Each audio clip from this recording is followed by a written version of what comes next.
What's up, everybody? P691000 here, and today we're going to be jumping back into our Haunted States series with South Carolina. Since I did North Carolina last time, I thought it was only fair that we do the South Carolina this time. But before I jump into that, I wanted to give a special thanks to Alan Brown. Definitely check out his book. It's called Haunted South Carolina Ghosts and Strange Phenomenon of the Palmetto State. It's by Alan Brown. And I'll be honest, when you're going by a state by state basis trying to look up information, there are some states like North Carolina where you find so much information. I could have made a part two video on haunted places in North Carolina, but I tell you, when it came to South Carolina, man, I couldn't find any information online, hardly at all, until I found his book. So if you're more interested in more haunted things in South Carolina, check his book out. I obviously couldn't fit all the information into this video, but I wanted to give a special shout out to him, because if it wasn't for him, I don't know what we would have done for South Carolina, because I was having a hard time finding any kind of information when I was doing my research. So without further ado, let's get into it. The Battery Carriage Inn. One of Charleston's most paranormally active locations is the Battery Carriage House. The hauntings at the inn actually date back in time to just after the Civil War. Today there are said to be numerous spirits that roam about the Battery Carriage. Guests and employees alike have reportedly had run-ins with these spirits. The paranormal disturbance that occur at the end are so profound that the happenings on the grounds have converted many skeptics who have stayed the night over the years. Some of the ghosts at the inn are apparently creatures of habit, as for one reason or another, they tend to stick to their designated areas within the walls of the house. As such, if you are hoping to have a supernatural experience here, there are 3 rooms in particular where you are more likely to have a ghostly encounter. Room number 3. The first of these 3 haunted rooms, ironically, is Room 3. One of the most infamous stories to take place in the room happened some time ago when a married couple had decided to spend the night at the inn. Tired from a long day, the couple went straight to bed. Unfortunately for them, a peaceful night's rest was not in the cards. The two were suddenly woken up sometime after midnight by the husband's cell phone. Cell phone, so what? Well, I'll tell you what. The phone wasn't ringing. It was making a loud and odd noise. Moreover, the husband had shut the phone off prior to going to bed. The couple also apparently witnessed an orb floating around the room on their first night, and again spotted the orb on their second night. The husband claimed that on the second night, there appeared to be even more glowing shapes orbiting around the room. After the couple's second night of restless sleep, they met with a psychic, who was also a guest at the Battery Carriage Inn.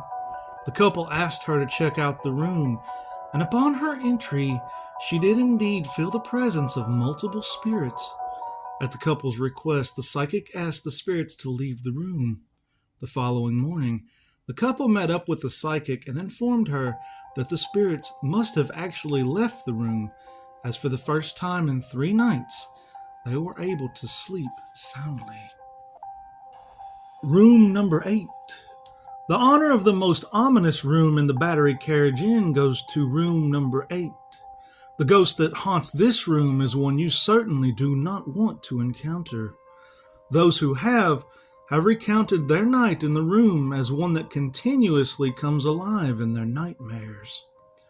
So what is so terrifying about the ghost in room number 8? Well, for starters, this isn't your typical apparition. At least not like the ones you can commonly find in the South, as the typical Southern ghost tends to be either a lady in white, a Civil War soldier, or sometimes even a small child. This unusual ghost that has sent people running for their cars is said to appear before guests sound asleep in the middle of the night. inevitably making some strange noise to wake those with heavy eyes up from their deep slumber. The ghastly sight the guest awakens to is the sight of a floating, headless torso. In the year of 1993, a skeptic had booked room number 8. Upon telling others of the room in which he had planned to stay the night in, he was warned repeatedly to switch to a different room or book another hotel altogether. The skeptic was unfazed by the warnings given to him. In fact, he laughed them off. That night, he checked into the inn and he went to his room for the night. Like most ghostly encounters at the Battery Carriage Inn, the skeptic was awakened by a disturbance, and it was then that this non-believer suddenly changed his status to believer, for it was at that moment he saw the headless torso. Brazenly, he even decided to reach out and try to touch the spirit, only to retract his hand upon hearing the painful growl that the spirit let out. Room number 10. Your best chance to see a ghost at the Battery Carriage Inn is in room number 10. Now, this is not one of those especially scary ghosts, as his name clearly indicates. The Gentleman Ghost, a moniker given to the spirit by the inn staff, is known for graciously sharing his room with any and all guests. People who have seen the apparition of the Gentleman Ghost have described him as a grayish shadow. He usually appears to be of average height and build. He tends to glide about the room rather stylishly. The ghost is quite fond of the bed and has been known to startle guests by laying peacefully onto the bed.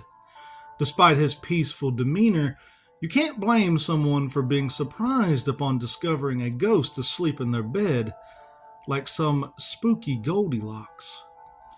Not all of whom who have stayed the night in room 10 have had experiences with the gentlemanly ghost.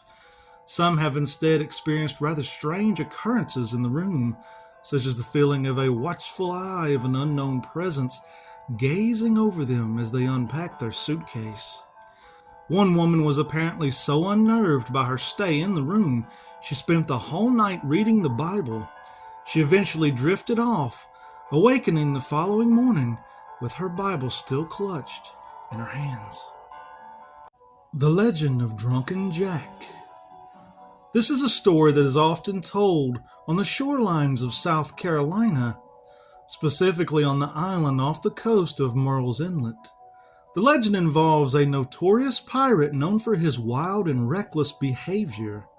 Drunken Jack was a pirate who roamed the coast of South Carolina in the 1700s, infamous for his drinking, gambling, and pirate-filled exploits. The legend also suggests that he was very successful at evading authorities, and he managed to accumulate a great deal of wealth over the years. The story goes on to say that Drunken Jack was eventually caught and sentenced to death. However, before he was executed, he made a deal with authorities. He promised to reveal the location of his treasure in exchange for his freedom. The authorities agreed to the deal, and Drunken Jack spilled the beans on the location of his booty. He was then released from prison, but his freedom was short-lived. He was ambushed and killed by a group of pirates who were jealous of his wealth and his success. Today, the legend of Drunken Jack lives on, and many people still search for his treasure on the island off the coast of Murrells Inlet. Some say that his spirit still roams the island, searching for his lost treasure. Others claim to have seen ghostly apparitions of Drunken Jack wandering through the marshes and the woods, looking for his gold. The Rose Hill Plantation. The Rose Hill Plantation was constructed in the mid-1800s near Hilton Head Island. It was built off the back of the enslaved, until the owners fled in the Civil War, during which Union troops camped on the grounds, leaving behind eerie messages scrawled onto the house, such as, "Hell is here." The owners moved back to the plantation after the war, but were economically ruined. They were buried in a family plot. Park staff have reported seeing Union troops marching on the grounds, and when they walk up to ask them why they are on the property, they disappear. There are also screams that come from the property where the old slave quarters used to be. One of the more terrifying stories from the Rose Hill plantation comes from a park ranger that was called out to the property after reports of loud noises that sounded like gunshots. When the ranger got out of his Jeep, he saw what looked like a Union soldier standing on the porch covered in blood, waving at him to come into the house. When the ranger ran to the door, he walked in and saw bodies of hurt Union troops laying all around him. A doctor looked at him and said, "Don't just stand there, help." The ranger was so terrified, he ran to his Jeep and never returned to the property. The Longstreet Theater. Many theaters have at least one resident ghost, but the Longstreet Theater on the campus of University of South Carolina in Columbia has a better reason than most for being haunted. The theater was originally designed as a chapel and auditorium. Before construction was finally completed in 1885, the roof was blown off twice. In addition, the acoustics had to be completely overhauled several times. The theater, which bears a close resemblance to a Roman temple, was used as a hospital during the Civil War. Following the war, the building became temporary home to the state legislature. Between 1870 and 1887, the building housed the arsenal and armory for the Inspector General of South Carolina. In 1888, it became the university's science building. 5 years later, it was converted into a gymnasium.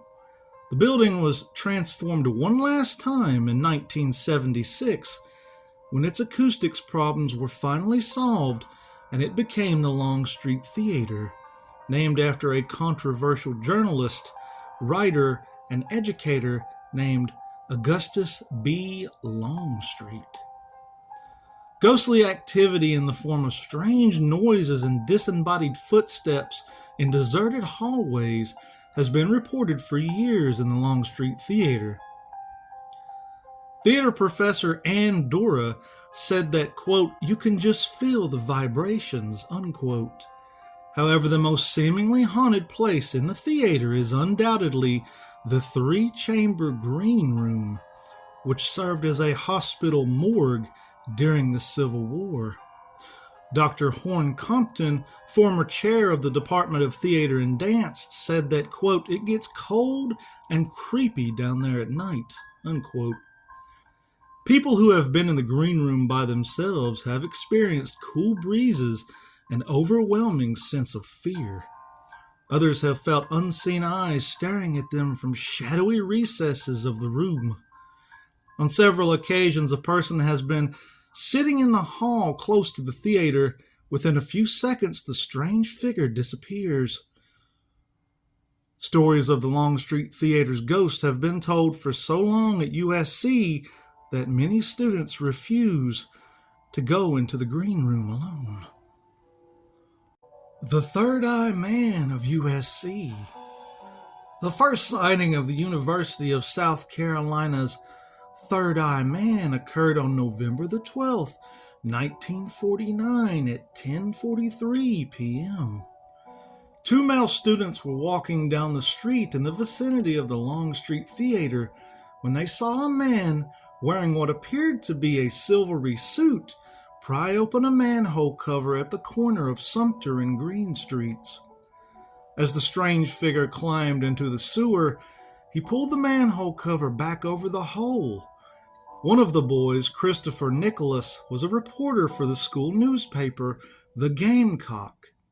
As soon as he returned to his room, he began working on an article about the creature that he dubbed the Sewer Man. Interest in the Sewer Man persisted for a few weeks and then died down. The bizarre creature returned with a vengeance 6 months later, on April the 7th, 1950. A policeman was patrolling the campus late in the evening when he found the mutilated remains of 2 chickens on the loading docks of the Longstreet Theater. Shaking his head in disgust, he walked over to his car and phoned in the grisly discovery to the police station. He returned to the scene of the crime and was shocked to see a man dressed in silver bent over one of the chicken carcasses. Startled, the policeman shined his flashlight in the face of the strange man. The policeman was horrified by what he saw. Not only was the figure's face oddly colored and disfigured, but in the middle of his forehead was a third eye. The terrified officer rushed back to his squad car and called for backup. When the policemen arrived at the Longstreet Theater, all they found were a few bones and feathers. After the patrolman who reported the intruder finally calmed down, he repeated his story to his colleagues, but he was unable to convince them that what he saw in the dim light of his flashlight was more than just his imagination. Although rumors of the Third Eye Man circulated throughout the 1950s, his existence was regulated to campus lore. Then one October night in the late 1960s, a group of fraternity boys took 3 pledges to the steam tunnels underneath the university for an initiation ritual. They had just rounded the corner when a silvery figure that appeared to be crippled stepped out of the shadows. In his hand he held a lead pipe in a very menacing way.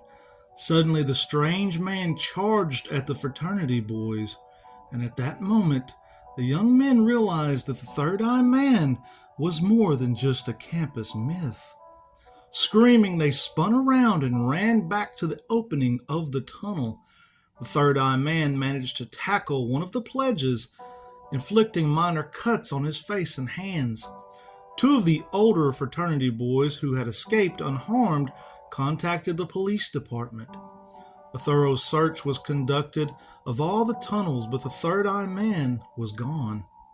To prevent further injuries inside the steam tunnels, the administration had all but the maintenance entries sealed up. Mark Minseeker, a graduate student in English at the University of South Carolina, says that the sightings of the Third Eye Man diminished in the 1980s and the 1990s for 2 reasons. First, the campus police are reluctant to enter the steam tunnels, and second, students who venture into these forbidden regions of the university have been threatened with suspension.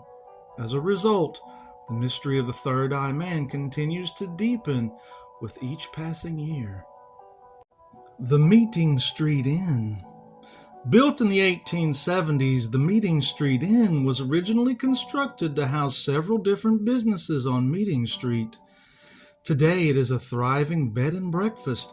However, the ghosts stay free of charge. In room 303, guests and employees have claimed to be unexplainably locked out of the room. When the door was then unlocked using the master key, the door still would not open, as if someone were holding it closed from the other side. When someone ran at the door to break it down, imagine his or her surprise when the door swung wide open on its own. After the room was inspected, there was no plausible explanation for this occurrence. In room 107, a female entity made herself known by appearing in front of a vacationing couple, right at the foot of their bed. The couple described her as being a solid person from the waist up. However, the lower half of the woman was nearly transparent and completely invisible where her ankles and feet should have been. The shocked couple merely stared in horror as the apparition floated to the door, opened it, and disappeared. There are 2 other known spirits restlessly roaming the inn. These 2 entities are thought to be members of the family who originally built the 3-story house, and they don't seem to be much trouble to the guests, but to the cooking staff, who often find it hard to keep track of their utensils It seems that the original owners loved to play pranks. Poogan's Porch. If your travel adventures ever lead you to the historic city of Charleston, South Carolina, be sure to make your way to 72 Queen Street. Here you will find a restaurant known as Poogan's Porch. Converted from a grand Victorian home built in 1888, this establishment still maintains its southern charm. The restaurant, famous for its pimento cheese fritters and shrimp and grits, draws in tourists and locals alike looking for a delicious meal. Classic Southern hospitality and a huge wine cellar are added perks at this bustling eatery. People love the sweet iced tea and its specialty of chicken and waffles. This renowned restaurant retains its original knotted heart of pine floors and unique and stylish dual staircases. The screen doors still allow warm breezes to circulate through the restaurant, and its iconic first and second story porches are an architectural testimony to the sophisticated elegance of Charleston in days gone by. But besides the distinctive features of this grand restaurant and its mouth-watering menu, Poogan's Porch also offers a heaping helping of the unearthly. This place has been the domain of ghosts for over 100 years. The neighborhood in which the house that is now the restaurant was built remained prominently residential for nearly a century. When the home was purchased, the previous owners left their dog behind. This scruffy little white dog was named Poogan, and he was found, fittingly enough, on the porch.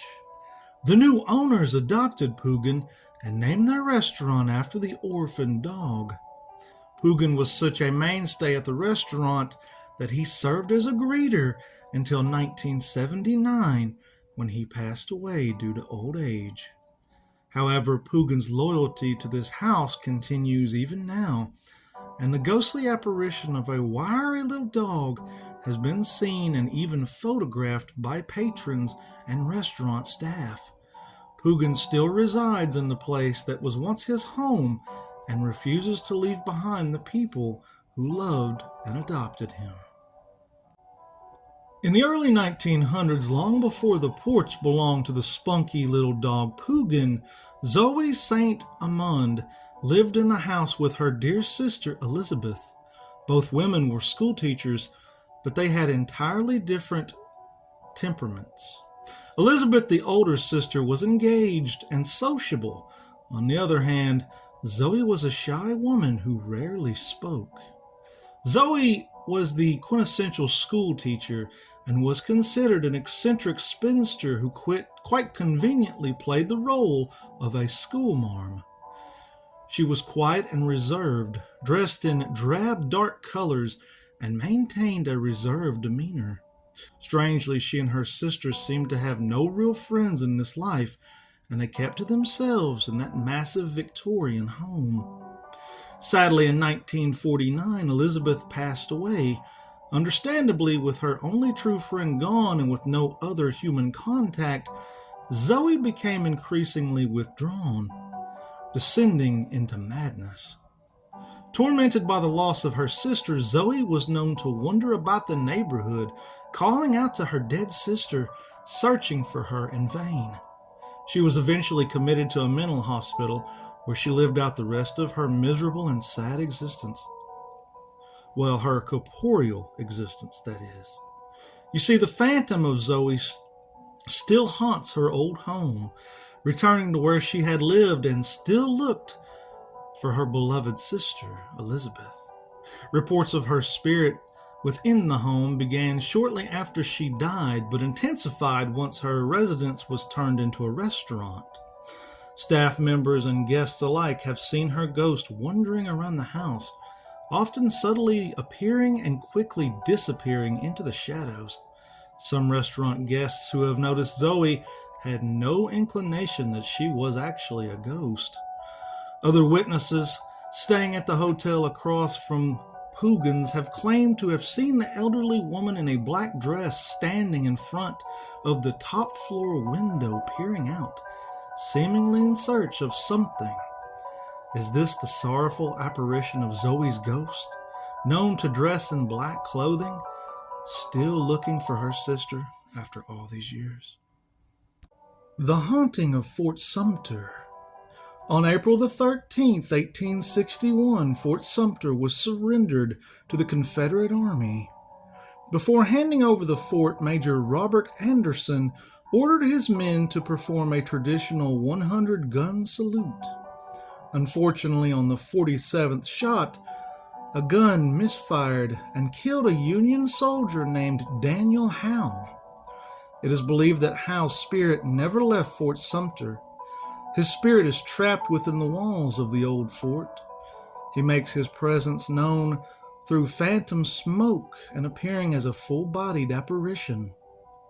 Strangely enough, the image of his face has somehow been burned into the fort's storm flag, which is now on display inside the building. All right, everybody, that was our video on South Carolina. Sorry for the lengthy video, but you guys know me. I love this stuff. I love haunted stuff. So when I get going, I really get on a roll. I want to give a big shout out again to Alan Brown. Definitely check out his book. Really helped me with this video. Gave me a lot of information that I probably wouldn't have had otherwise. So I hope you enjoyed the video. And yeah, I tell you what, Poogan's Restaurant made me hungry. I have to go out there and eat one day. Next time I'm in South Carolina. As a matter of fact, I think I'm going to go eat something right now because I got hungry reading that. But peace, love. I love you all, and I hope you have a great day.